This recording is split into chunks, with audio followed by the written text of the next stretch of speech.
चुनाव आयोग की निष्पक्षता को लेकर विपक्ष काफी पहले से ही सवाल उठा रहा है। कभी ईवीएम को लेकर सवाल उठाए जाते हैं तो कभी चुनाव का संचालन करने की संस्था खुद चुनाव आयोग पर, और अब इन आरोपों के सिलसिले बढ़ते ही जा रहे हैं। विपक्ष के नेता ने चुनाव आयोग पर आरोप लगाते हुए सुप्रीम कोर्ट पहुंच गए हैं।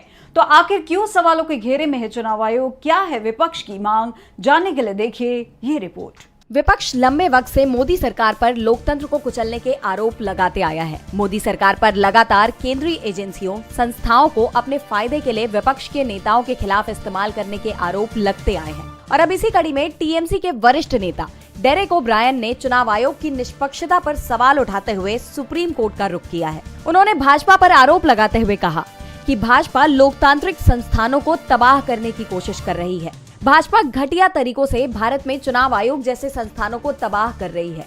डेरेक ने सवाल उठाते हुए कहा कि क्या भाजपा लोगों का सामना करने से डर रही है? क्या इसी वजह से उन्होंने विपक्ष को निशाना बनाने के लिए चुनाव आयोग को अपने पार्टी कार्यालय में तब्दील कर लिया है? इसके साथ ही टीएमसी नेता ने सुप्रीम कोर्ट की निगरानी में लोकसभा चुनाव कराने की मांग की है।